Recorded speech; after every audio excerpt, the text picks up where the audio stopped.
तिब्बत की पर्वतमालाओं के बीच बसा कैलाश पर्वत। हिंदू मान्यताओं के मुताबिक कैलाश मानसरोवर में ही भगवान शिव और पार्वती निवास करते हैं। बेहद दुर्गम ये पर्वत समुद्र तल से करीब 22,028 फीट की ऊंचाई पर मौजूद है। हर साल यहां पहुंचने के लिए कैलाश मानसरोवर यात्रा का इंतजार धार्मिक आस्था के लोगों के साथ साथ साहसिक यात्रियों को भी रहता है।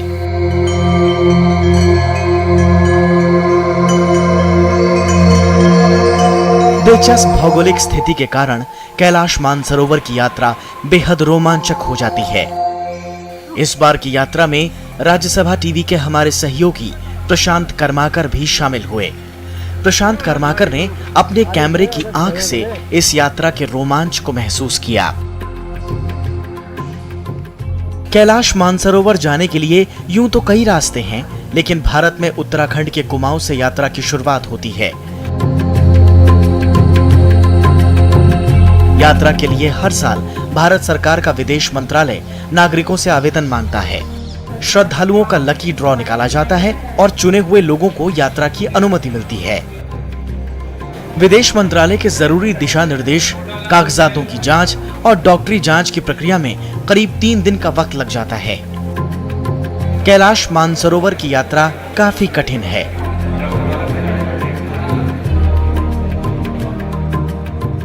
यात्रा पर जाने वाले हर यात्री का दिल्ली में मेडिकल चेकअप भी जरूरी होता है।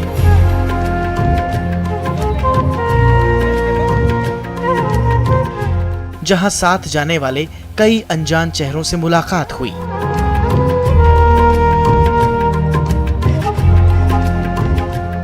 मानसरोवर यात्रा जो एक ऐसी यात्रा है जो कि आदमी अपने रिलीजियस फुलफिलमेंट के लिए करता है, लेकिन ये बहुत ऊंचाई पे जाना पड़ता है। 9,000 फुट से ज़्यादा अल्टीट्यूड पे अगर जाने की ज़रूरत होती है तो वहाँ पे जा कर के एक कॉम्प्लिकेशन या सीरियस इलनेस हो जाती है जिसका नाम होता है हाई अल्टीट्यूड सिकनेस। इसके अंदर लंग्स के अंदर फ्लूइड भर जाता है, हार्ट फेलियर हो सकता है, या ब्रेन के अंदर जो है ऑक्सीजन की कमी होने से एकदम से सिम्टम्स आ सकते हैं। इसलिए हम लोगों को चेक करते हैं कि उनकी फिजिकल फिटनेस का लेवल क्या है। हम इस साल यात्रा पर जाने वाले पहले जत्थे में शामिल हैं। हमें शुभकामनाएं देने खुद विदेश मंत्री सुषमा स्वराज पहुंची। बहुत बहुत शुभकामनाएं हैं मेरी। ये दुर्गम यात्रा आपकी आस्थाओं के कारण सुगम बने, ये कामना है मेरी, ईश्वर से प्रार्थना है मेरी। और आप भगवान के दर्शन करके लौटें, उस ओम पर्वत के फोटोग्राफ्स लेकर लौटें, और जो मानसरोवर का जल लेकर लौटें उसकी चंद बूंदें मुझे भी ज़रूर दें, क्योंकि गंगा जल से भी ज़्यादा पवित्र अपने यहाँ मानसरोवर का जल माना जाता है।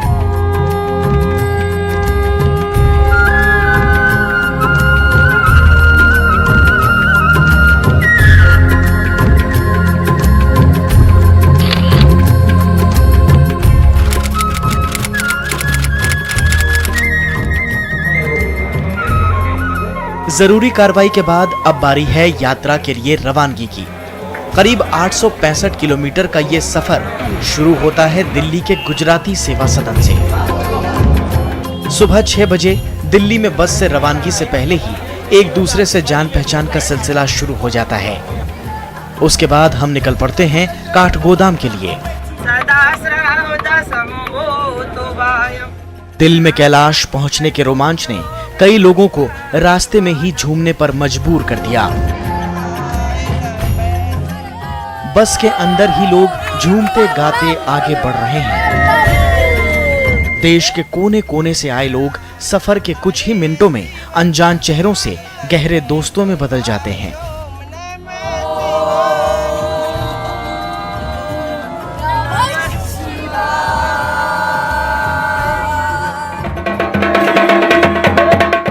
पहले दिन का पड़ाव है काठगोदाम। उत्तराखंड के कुमाऊं की तलहटी में बसे इस खूबसूरत शहर में हमारा कुमाऊनी परंपरा में स्वागत किया गया।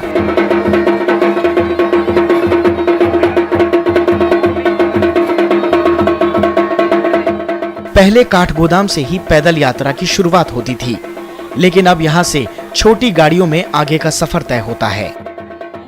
आज हमें अल्मोड़ा पहुंचना है। रास्ते में भवाली और भीमताल जैसे हिल स्टेशन भी पड़ते हैं।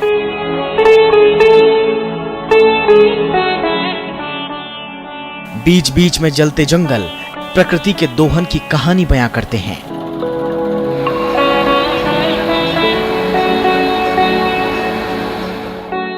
अब हम अल्मोड़ा पहुंच गए हैं। छोटा सा ये शहर पहाड़ों की गोद में बसा है। अल्मोड़ा की खूबसूरती ने दिल्ली से यहां तक के सफर की सारी थकान मिटा दी है। आज रात हम अल्मोड़ा में ही रुकेंगे।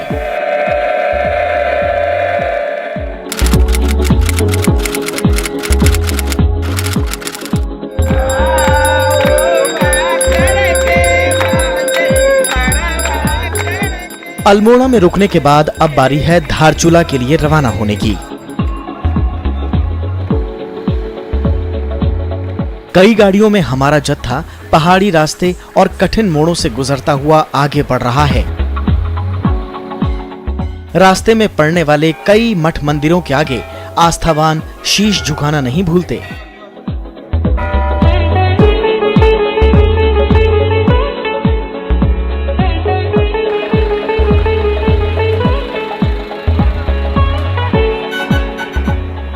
आगे चलकर हम पहुंचते हैं मीरथी।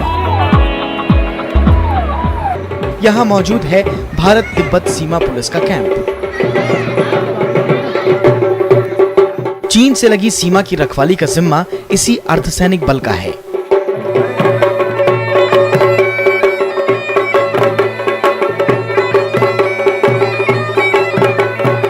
आईटीबीपी के अधिकारियों ने हमें यहां जरूरी जानकारी देने के लिए रोका।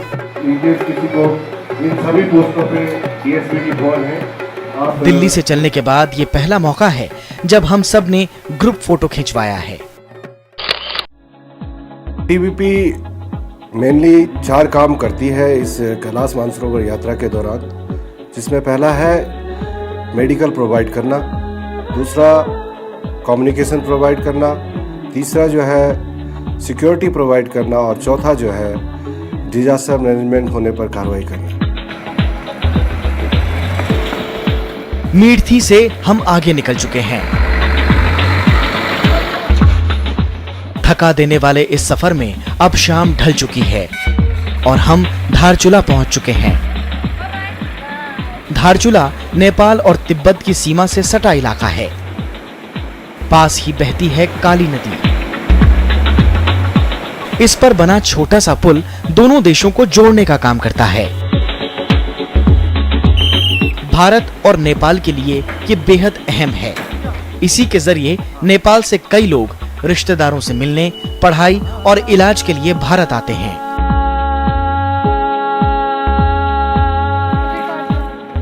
नेपाल और भारत का संबंध तो सही रहा है। सामान भी और भारत में सस्ता भी मिलता है। हम लोगों को बहुत फायदा आता है।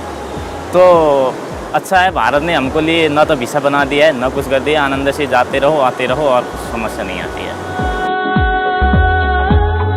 धारचूला में स्थानीय प्रशासन के लोग हमारे स्वागत के लिए खड़े हैं।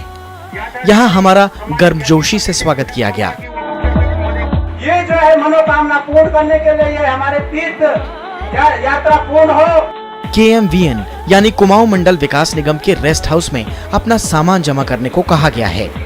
यहाँ पर हर यात्री के सामान का वजन होगा। 25 किलो से ज्यादा सामान होने पर KMVN अतिरिक्त शुल्क लेता है। यात्रा का दूसरा दिन अब ढल चुका है। आज हमें धारचूला में ही रुकना है।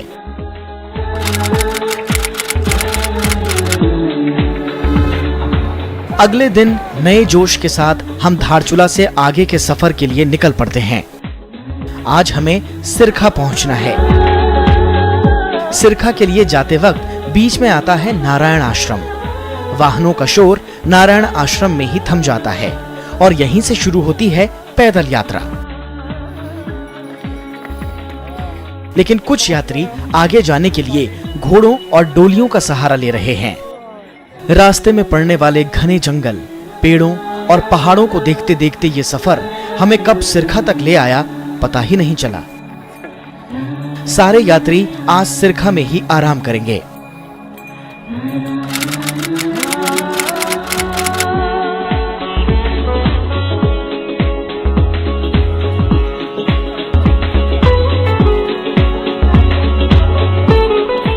सिरखा में अगली सुबह पहाड़ों के बीच से निकलते सूरज ने सबका मन मोह लिया।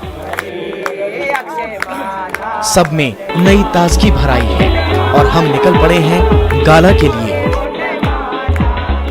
ये रास्ता आसान नहीं है, जगह जगह पर उतार चढ़ाव के रास्तों से गुजरना पड़ता है। यात्रियों को रास्ता दिखाने का काम स्थानीय लोग ही करते हैं।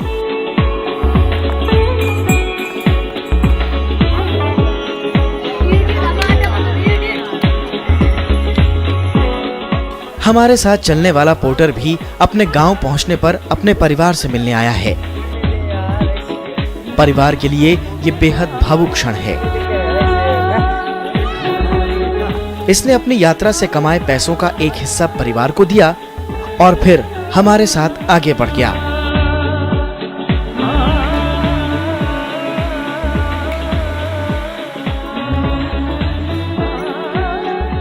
रास्ते में कई जगह बेहद मिलनसार स्थानीय लोगों से भी मुलाकात होती है। इन लोगों ने जगह जगह हम लोगों के लिए नाश्ते का इंतजाम कर रखा है। कैलाश यात्रा स्थानीय लोगों के लिए रोजी रोटी का जरिया होने के साथ ही सालों से इनकी संस्कृति का अहम हिस्सा और प्रतीक भी है।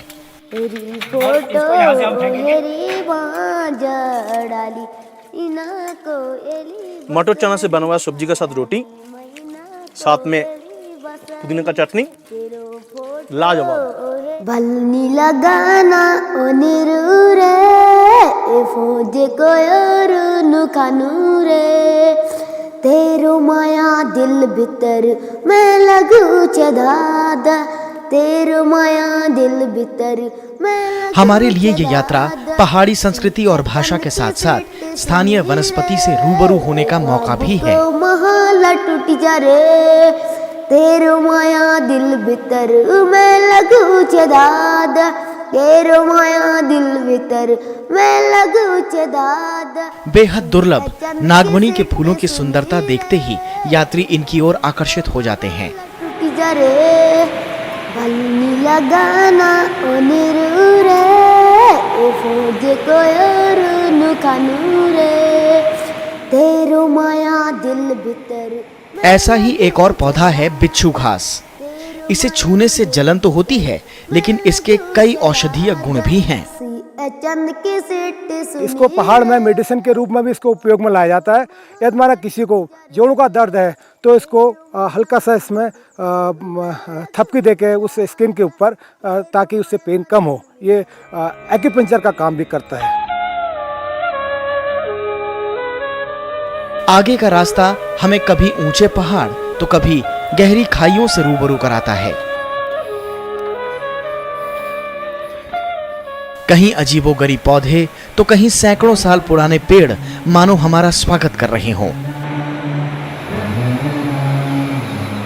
ऐसे ही नजारों के बीच छोटे छोटे रास्तों और पहाड़ी नालों को पार कर आखिरकार हम गाला पहुंचते हैं।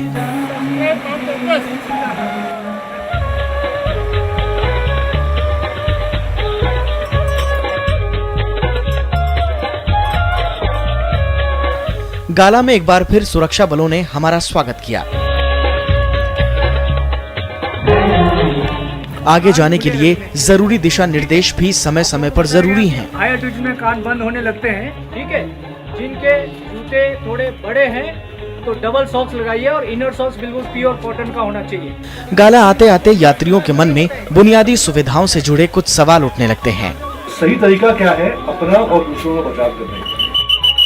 हर यात्री की देखभाल और सबको साथ लेकर चलने की जिम्मेदारी लाइजनिंग ऑफिसर की है।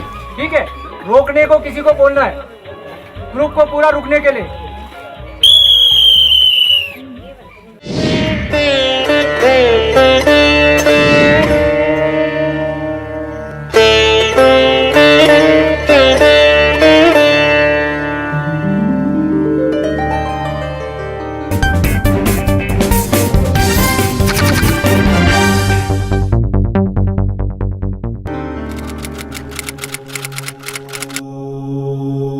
पूजा पाठ में इस्तेमाल होने वाले कपूर के और भी कई गुण हैं। ऊंचे पहाड़ों पर यात्रा के दौरान कई यात्री इसे अपनी कलाई पर बांध के रखते हैं। इस यात्रा में जो हाई एल्टीट्यूड पे जाते हैं और हवाएं तेज होती हैं, जो बर्फीली हवाओं के वहाँ से होके आती हैं, वो खुश्क होती हैं एकदम से, और वो हमारी नाक के इस जगह को बिल्कुल जला देती हैं, और अंदर जो है वो बिल्कुल सूख जाता है हमारा नाक, और उससे हमें पेन महसूस होता है और कुछ जख्म टाइप के भी बन जाते हैं कई बार। तो ये सब उसको प्रोटेक्ट करता है, प्लस ये ऑक्सीजन की कमी को भी पूरी करता है। इससे प्रॉपरली ऑक्सीजन जो है वो हमें मिलती है।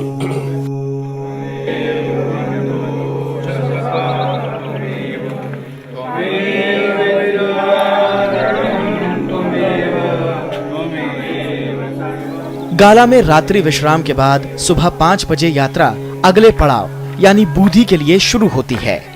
कुछ यात्रियों के चेहरे पर अब ये जानकर शिकन उभर आई है कि आगे 4444 सीढ़ियां उतरनी हैं।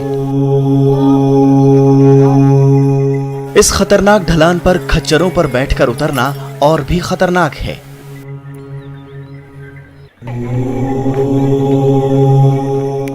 सीढ़ियां उतरने के साथ ही यात्रियों को गहरी खाई का भी ख्याल रखना पड़ता है। यहाँ जरा सी भी असावधानी जान पर भारी पड़ सकती है।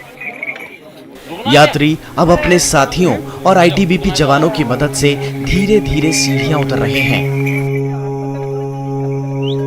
लेकिन हम सब इस पड़ाव को आसानी से इस ख्याल के साथ पार कर गए कि ऐसे जोखिमों से भरी ये यात्रा हमारे जीवन का यादगार लम्हा बनने वाली है।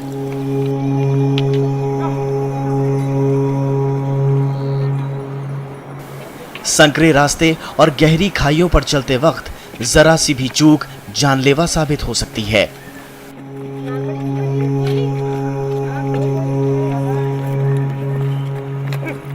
कच्चे रास्तों को दुरुस्त करने का काम पीडब्ल्यूडी के पास है।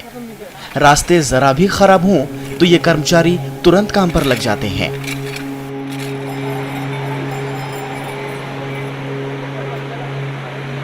कई किलोमीटर की पैदल यात्रा के बाद आता है लखनपुर पड़ाव। गाला से बुद्धि की तरफ जा रहे हैं। एक मुश्किल कठिन सीढ़ियां जो है 4444 सीढ़ियां सब यात्रियों ने उतर लिया है। खान डेरा में रुके हैं, अच्छे से भोजन करेंगे फिर आगे निकलेंगे। ओम नमः शिवाय।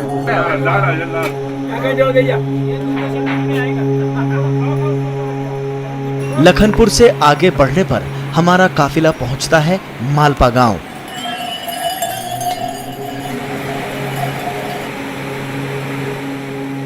उन्नीस 1998 में मालपा में ही इस यात्रा का सबसे बड़ा हादसा हुआ था। मालपा में बादल फटने के बाद भूस्खलन में 300 यात्रियों की मौत हो गई थी। मरने वाले यात्रियों में मशहूर नृत्यांगना प्रतिमा बेदी भी शामिल थीं। अतीत की घटनाओं से सबक लेते हुए हमारा दल फिर आगे की ओर रवाना होता है।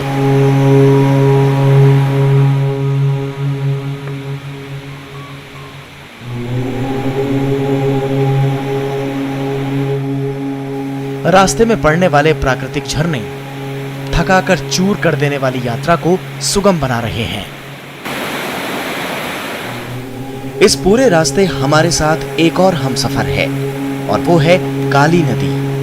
पहाड़ी घाटियों से गुजरती इस नदी में कई नालों और पहाड़ी गदेरों का पानी समाया हुआ है। प्राकृतिक नेमतों से सराबोर इन रास्तों पर पहाड़ी दरारों से गिरते प्राकृतिक झरने हमारी प्यास भी बुझा रहे हैं।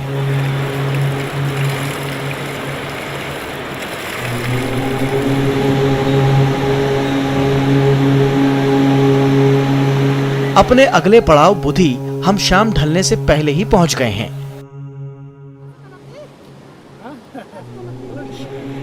रात होने में काफी वक्त है, लिहाजा हमने कैंप से थोड़ी दूर बुधी गांव का जायजा लेने की ठानी। हम बीते दुर्गम रास्तों की पीड़ा को लगभग भूल ही गए। कैलाश मानसरोवर यात्रा करोड़ों वर्षों से भारत में युगों युगों से ऋषियों, मुनियों और शंकराचार्य द्वारा की गई है। पुराने जमाने में आदमी इसी रूट से मानसरोवर यात्रा जाते थे। देवों के देव महादेव कैलाश पर्वत पर ही रहते हैं पार्वती जी के साथ, और वहीं पे उनका निवास है और भारतीय आस्था और श्रद्धा का प्रतीक है। हर भारतीय के मन में होता है कि हम किसी भी तरह एक बार कैलाश पर्वत के दर्शन करें, परिक्रमा करें और मानसरोवर झील का स्नान करें। क्योंकि जहाँ से आदि शंकराचार्य गए हैं वो तो पूरी भूमि ही पवित्र हो जाती है, तो हम उसी रूट से जाने के लिए इसलिए प्रेरित हुए और गए। और भगवान भोलेनाथ ने बहुत ही अच्छी मतलब यात्रा करवाई, अच्छे दर्शन दिए और मौसम बढ़िया रहा। हमारी दोनों परिक्रमाएं एकदम शांति से हुई।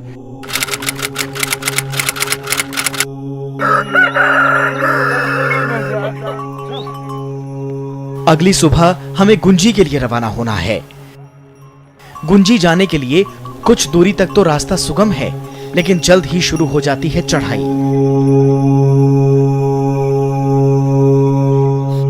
करीब 3 किलोमीटर की चढ़ाई के बाद छियालेक घाटी आती है। इस घाटी का नजारा वाकई मन को मोह लेने वाला है।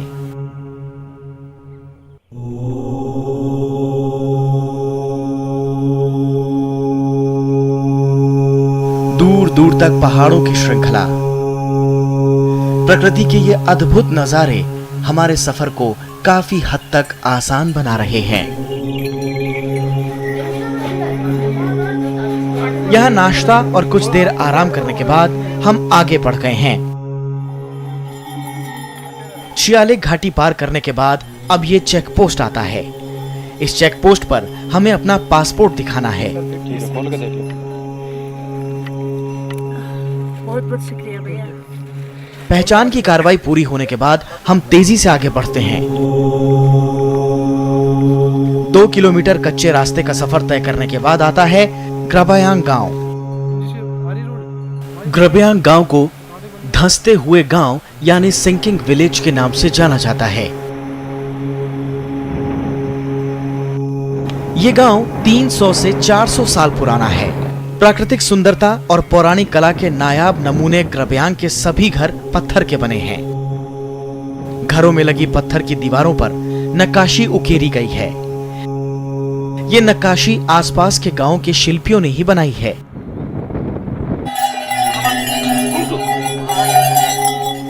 ये जानकर आश्चर्य होता है कि इतने खूबसूरत गांव में रहने वाला कोई नहीं।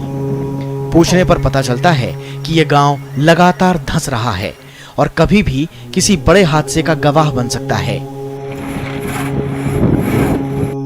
किसी अनहोनी की आशंका से लोग अपने घरों को छोड़कर कहीं और जा बसे हैं। ये गांव 1962 में भारत चीन युद्ध से पहले व्यापार का एक अहम केंद्र भी था, लेकिन आज यहाँ के रास्ते सूने हैं। ग्रबयांग गांव की यादें लिए हम आगे बढ़ गए हैं। आगे एक और चेक पोस्ट है। यहाँ पर स्थानीय लोग हम लोगों से मिलने की उत्सुकता छिपा नहीं पा रहे हैं। शायद इसीलिए वो बातों बातों में अपनी परेशानियां साझा करने में असहज नहीं दिखते। फिलहाल वक्त है आगे बढ़ने का। ग्रबयांग गांव से 7 किलोमीटर की दूरी तय करने के बाद शाम को हम पहुंच गए हैं गुंजी। गुंजी में हमें 2 दिन बिताने हैं। पहली रात हम लोग आराम करते हैं।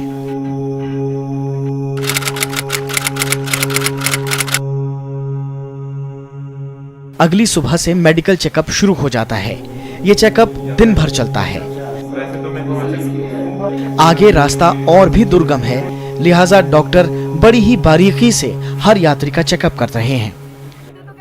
इस बीच बाकी यात्री रास्ते के अनुभवों को आपस में साझा करने में मशगूल हैं। ITBP, as you know, is the border guarding force in the Indo-Tibetan border, and in its capacity as the border guarding force, we provide security to the yatris from our post Gunji to Lipulek Pass. In addition, we also provide medical checkup. We carry out medical checkup of the yatris at New Delhi as well as in the high altitude at the Gunji camp. We also provide a liaison officer of the rank of commandant. ITBP के officer आगे की जरूरी briefing करना नहीं भूलते। जवानों की प्रेरणा पर हिमालय को बचाने के संकल्प के साथ यात्री पेड़ भी लगाते हैं।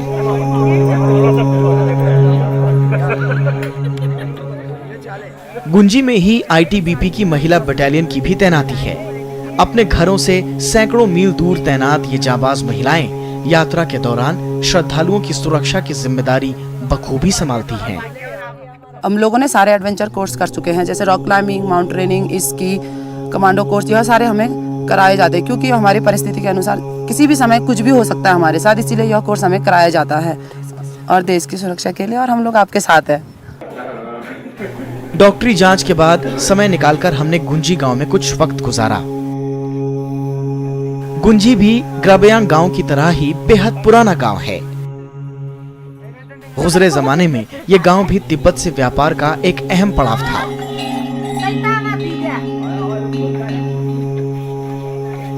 अतिथि सत्कार पहाड़ी लोगों की संस्कृति का अहम हिस्सा है।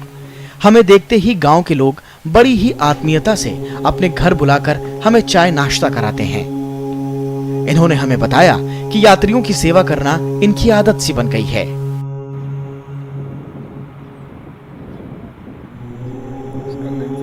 पहाड़ों पर बसे इन गांव में रोजी रोटी का एक और जरिया है। यहाँ पाई जाने वाली जड़ी बूटियां। दूर होने के कारण ये क्षेत्र प्राकृतिक जड़ी बूटियों से आबाद इलाका है। गांव वालों को जड़ी बूटियों की खासी जानकारी है, लेकिन सरकार और प्रशासन से कुछ शिकायतें भी। आज के समय के हिसाब से बहुत ज़्यादा पिछड़ा हुआ है। मैं चाहता हूं कि इस गांव का कुछ विकास हो, यहाँ पे स्कूल खुले, सरकार ध्यान दे। सरकार बहुत सारी योजनाएं लाती है, लेकिन हमारे गांव तक पहुँचती नहीं। यहाँ सरकार की ओर से घरों में सौर ऊर्जा की व्यवस्था की गई है। जगह जगह सड़कें दुरुस्त करने का काम भी चल रहा है, इस उम्मीद में कि समय के साथ इन लोगों के जीवन स्तर में सुधार आएगा। हम अपने शिविर लौट आए।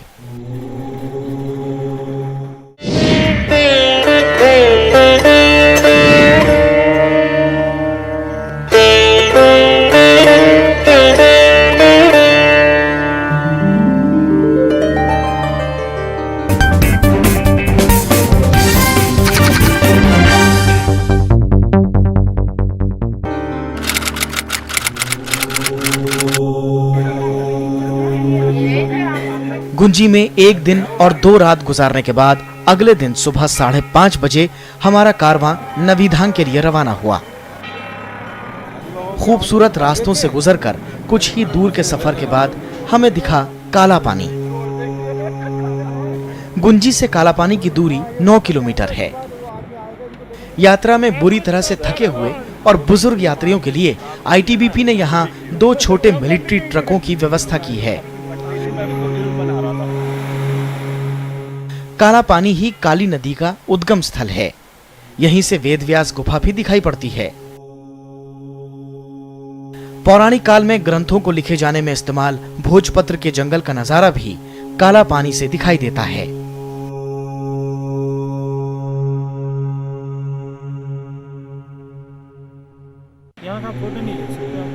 काला पानी में इमिग्रेशन प्रक्रिया पूरी होने के बाद यात्री फिर नवीधांग के लिए चलना शुरू करते हैं।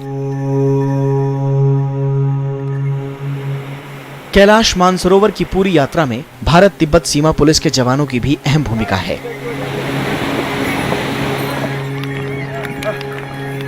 हर पड़ाव पर ये जाबाज यात्रियों की कड़ी निगरानी तो रखते ही हैं, साथ में उनकी सेवा भी करते हैं। हमारा कारवां 2 किलोमीटर सफर तय करने के बाद घाटी में नष्ट हो चुके बौद्ध स्थल के पास रुकता है।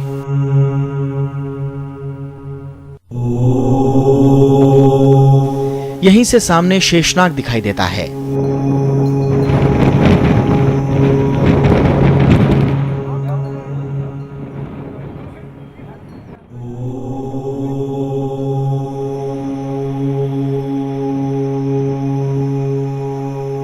काफी लंबी पैदल यात्रा के बाद यात्रियों ने यहीं कुछ देर आराम किया।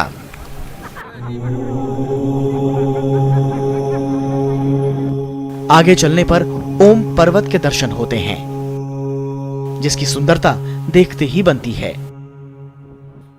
इस पूरी यात्रा में ओम पर्वत सिर्फ इसी मार्ग की यात्रा में ही देखा जा सकता है। ओम पर्वत को देखकर ऐसा लगता है मानो किसी ने पहाड़ पर चढ़कर उसे तराशा हो।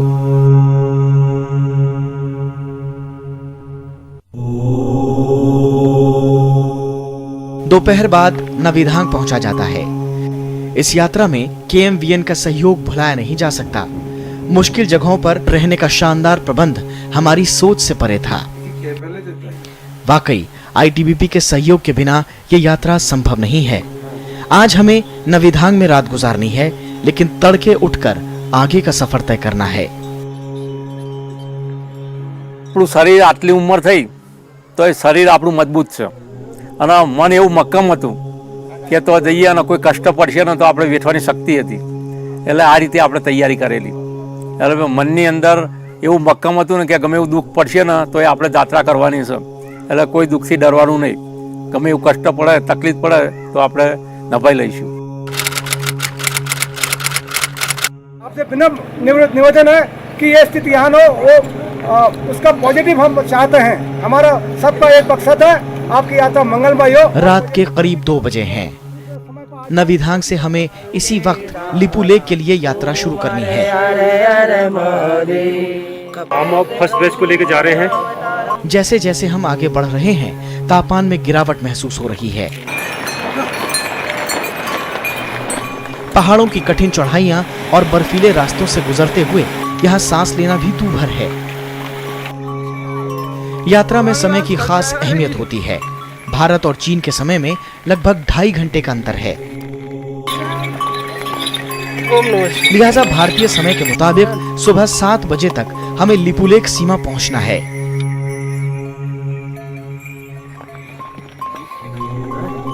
अगर थोड़ी सी भी देर हुई तो तेज धूप से बर्फ पिघलनी शुरू हो जाएगी। साथ ही तेज हवाओं के थपेड़े इस दर्रे के रास्ते को और खतरनाक कर देते हैं।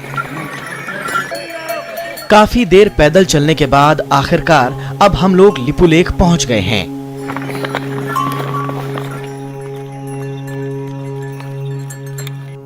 Here we pass through the various heights of Himalayas and come through the flora and the fauna, which is now practically unknown to the modern world. We have come across various flowers which we haven't seen before. अब हम चीन के अधिकारियों के हवाले कर दिए गए हैं। लिपुलेख दर्रा 16,640 फीट की ऊंचाई पर है। यहाँ पहुँचने के साथ ही भारतीय सीमा भी खत्म हो गई है। लिपुलेख में ही सबसे पहले हमारे पासपोर्ट की जांच हुई। इस बीच हमारे कुछ साथी कठिन रास्तों की चढ़ाई नहीं सह पाए और ऑक्सीजन की कमी से उन्हें सांस लेने में तकलीफ महसूस हुई। हम बर्फीले रास्ते पर आगे बढ़ गए हैं। बर्फ में 2 किलोमीटर चलने के बाद हमारे लिए बस का इंतजाम है, लेकिन उससे पहले हमारा चीनी लोगों की तरफ से शानदार स्वागत किया गया। बस पर सवार होकर हम तिब्बत के पठारों की सैर कर रहे हैं। बस का सफर चीन के सीमावर्ती शहर तकलाकोट में खत्म होता है। आगे बढ़ने पर हम लोग बुरांग नाम के कस्बे में पहुंच गए हैं। ये शहर भारत और चीन के बीच व्यापार का एक अहम केंद्र है। आज की रात हम लोग बुरांग में ही गुजारेंगे।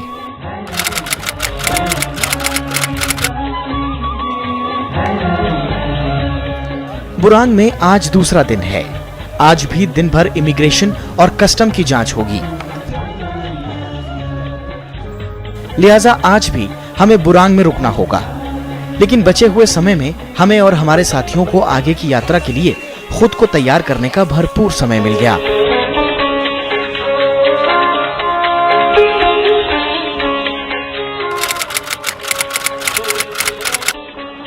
बुरांग में रात गुजारने के बाद सुबह सुबह तकलाकोट से 140 किलोमीटर दूर दार्जिलिंग के लिए यात्रा शुरू होती है।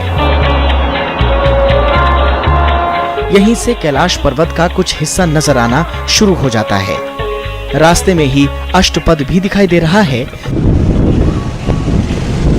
करीब 1000 साल पुराना दार्जिलिंग पहले एक गांव था। धीरे धीरे ये शहर में तब्दील हो गया। मौजूदा समय में दार्जिलिंग व्यापार का बड़ा केंद्र बन गया है। यहाँ तिब्बत के दूर दराज गांव के लोग व्यापार के लिए आते हैं। इसी बाजार में भारतीय सामान और संस्कृति की झलक भी दिखाई पड़ती है।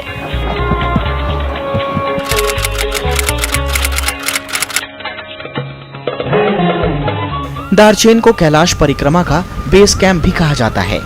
आज सुबह से कैलाश की परिक्रमा शुरू हो गई है। ये परिक्रमा 54 किलोमीटर की होती है।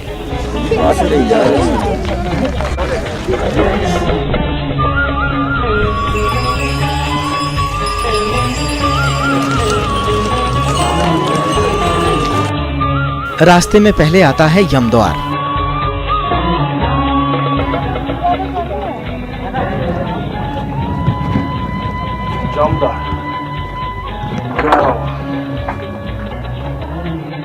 इसे स्थानीय लोग तारपूजा कहते हैं। यहीं से कैलाश पर्वत के लिए पैदल परिक्रमा शुरू होती है।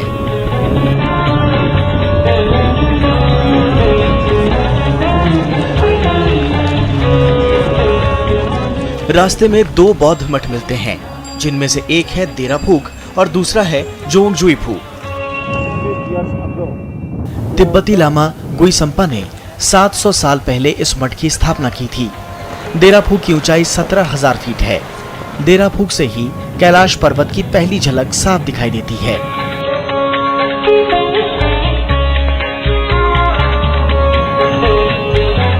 आस्थावान लोगों ने यहीं से कैलाश की पूजा अर्चना भी शुरू कर दी है।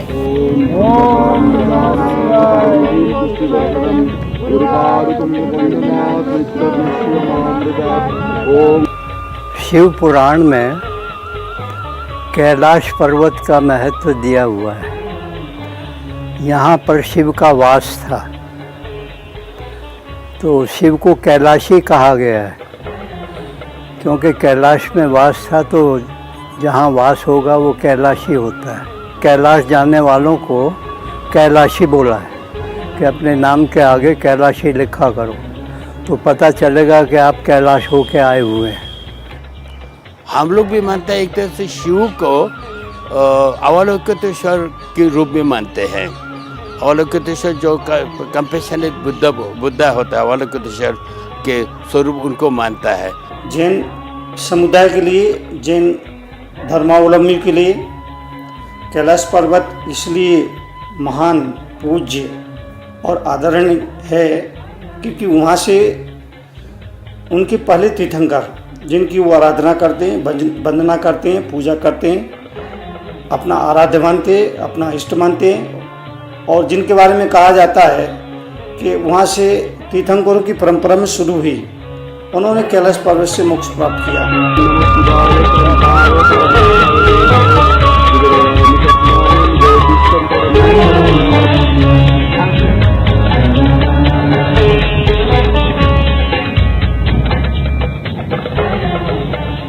The 20 days, I can say that at least when we were there near with Baba, we feel that peacefulness in the mind. Whole body will be become light, and even now I am feeling the same kind of vibrations in my body. So that feeling will be there entire our life. Whenever even though we become old. Kailash Mansarovar जो जगह है, ये एक तरह से तपोभूमि या सृष्टि को चलाने वाला एक बिंदु है, जहाँ से ऊर्जा की उत्पत्ति होती है।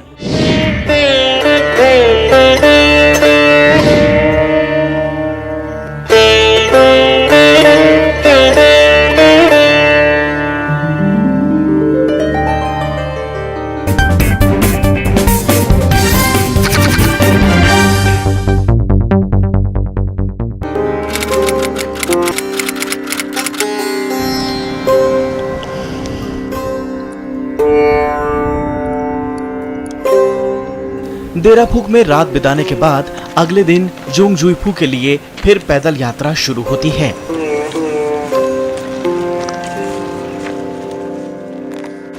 इस यात्रा के दौरान 1900 फीट से ज्यादा चढ़ाई करनी पड़ती है। इसी दौरान हमें सबसे खतरनाक डोलमा दर्रे से भी गुजरना पड़ता है। डोलमा पहुंचने का रास्ता 60 से 70 फुट लंबा है, जो पत्थरों से बना है।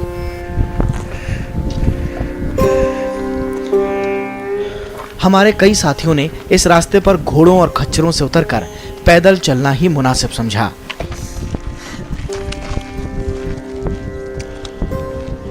यहाँ मौजूद एक विशाल पत्थर को लोग गौरी यानी पार्वती का स्थान मानकर पूजा करते हैं।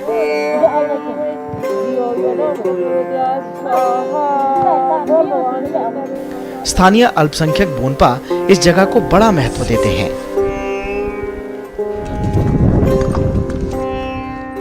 कुछ किलोमीटर चलने के बाद 20 से 30 फुट नीचे दिखाई देता है गौरी कुंड।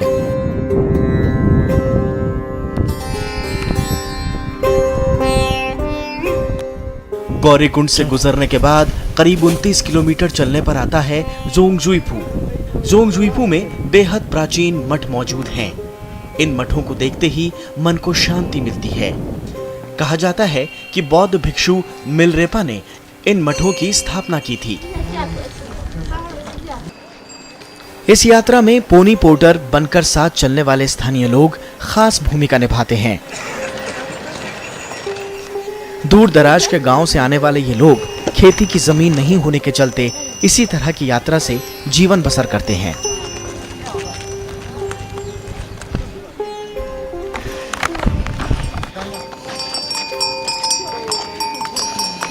जोंगजुईपू से परिक्रमा करने के बाद हम वापस दार्चेन आ गए हैं।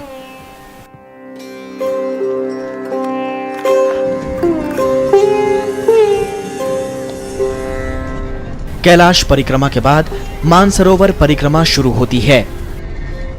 मानसरोवर के चारों ओर कई मठ हैं। उसमें सेरलांग और गुस्टक मठ मशहूर हैं। हालांकि इन मठों के अब अवशेष ही बचे हैं।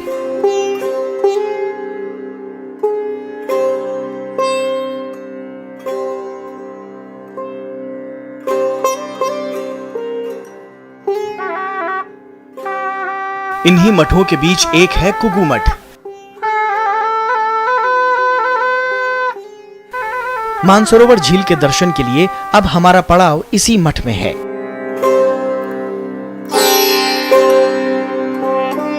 ये मठ बौद्ध धर्म की संस्कृति और चित्रकला का अनोखा नमूना है।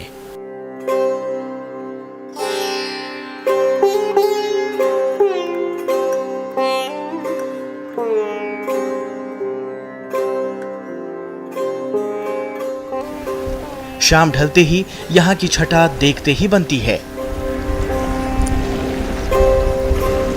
When we came to Manas, the water should be colorless, and water was indeed colorless when we had picked it up in our hand, but it appeared to be various stages of blue. It is because of the reflection of the blue, entirely blue sky, the azure blue, which is because of the no pollution there, which we cannot see in the plains.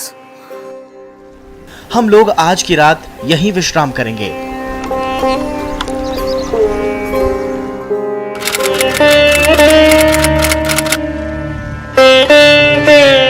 कुगू मठ की सुबह काफी अलौकिक है। यहाँ से सुबह सभी यात्री मानसरोवर झील में उतर रहे हैं। मानसरोवर के दर्शन करते ही यात्रियों की सारी थकान दूर हो जाती है।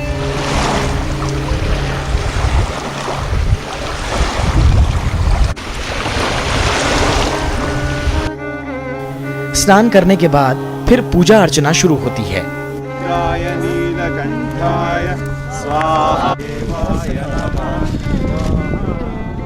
दिन भर यहाँ के प्राकृतिक सौंदर्य के दर्शन के बाद हम में से कुछ लोग मानसरोवर के किनारे ही रात बिताने वाले हैं। मानसरोवर में पूरी रात बिताना वाकई जीवन में एक बार मिलने वाला अनुभव है।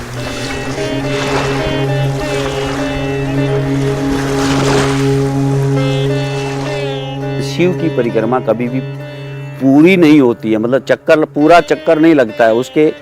उसके लिए पौनी परिक्रमा होती है, उधर जाते हैं और फिर वापस उस रास्ते से आ जाते हैं। लेकिन क्या है कि कैलाश का पूरी परिक्रमा अब भी नहीं होती है, वापस नहीं आ सकते क्योंकि बड़ी दुर्गम रास्ता है और आदमी एक तरह से डबल परिक्रमा नहीं कर पाता है। इसलिए उस परिक्रमा को एक दूसरे बिंदु से शुरू करके किसी दूसरे बिंदु पे ख़त्म कर देते हैं और बीच की कुछ दूरी छोड़ देते हैं।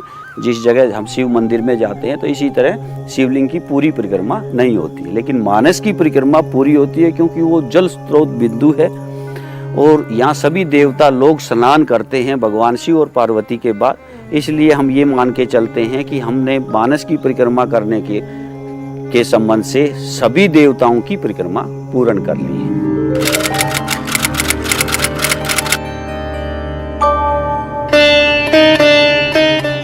अगले दिन फिर यात्रा शुरू होती है।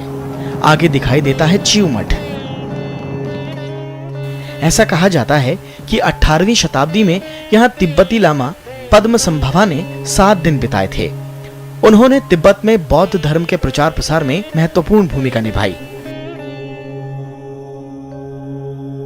इसी मठ से दिखाई देती है सियूचू नदी। यही नदी मानसरोवर और राक्षस ताल को जोड़ती है। माना जाता है कि राक्षस ताल के किनारे ही रावण ने भगवान शिव की कठिन तपस्या की थी। स्थानीय लोग मानते हैं कि राक्षस ताल का पानी कभी नहीं पीना चाहिए। राक्षस ताल में ही मानसरोवर परिक्रमा खत्म होती है। कैलाश तक पहुंचने के अद्भुत और अलौकिक अनुभवों को मन में संजोए अब हमें लौटना है। वापस लौटने का रास्ता वही है जो यहां तक पहुंचने का था।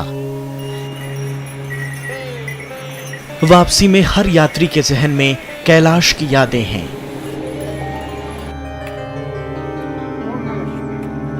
कि यही उम्र है यात्रा करने की असली, जो एंजॉय कर सकते हो वो इसी उम्र में कर सकते हो। आपको आगे और चांस मिलेंगे कि आप जा सकोगे। एक उम्र में आके सिर्फ आप एक बार ही जा सकते हो। अब ये स्टार्ट करोगे तो 3-4 बार और भी जाके आओगे। जो 5 पर्वत है ना, उनको भी आप देख सकते हो। अगर आपने फुल कैलाश किया है, फिर आपको इच्छा होगी आधी कैलाश की, फिर आपको दूसरी की भी होगी, ऐसे आपको इच्छा होगी। जैसे अब मैं होके तो मुझे अब दूसरे पर्वत की कैलाश की इच्छा होने लग गई कि मैं उसके भी दर्शन करके आऊँ। अगर मैं ये नहीं देखती तो मुझे पता नहीं चलता कि 5 पर्वत और हैं। Doing parikrama of Kailash is our great dream, and I wanted to do the parikrama walking all round, which I was able to achieve. God's grace. Oh, it was a wonderful experience, and I'm also very fond of trekking. The whole yatra to me looks like a trekker's paradise. Oh, each and every step of ours we have enjoyed. Kailash Mansarovar एक अध्यात्म का ऐसा ब्रह्मांड का केंद्र बिंदु है जहाँ से पूरी सृष्टि का संचालित भगवान भोले शंकर, भगवान शिव, भगवान आशुतोष कर रहे हैं। तो निश्चित रूप से हम सबकी गौरव की बात है कि हम अंतर्राष्ट्रीय ब्रह्मांड का जो मुख्य केंद्र है, अध्यात्म का केंद्र है, उस पवित्र मानसरोवर में जाने का हमें सुअवसर प्राप्त हुआ है। ऐसी यादें जो जिंदगी के हर पड़ाव पर साथ रहेंगी। सच माने तो ये प्रकृति ही यहाँ के देवी देवता हैं। शायद इसीलिए इस अनुभव को शब्दों में बयां करना मुमकिन नहीं।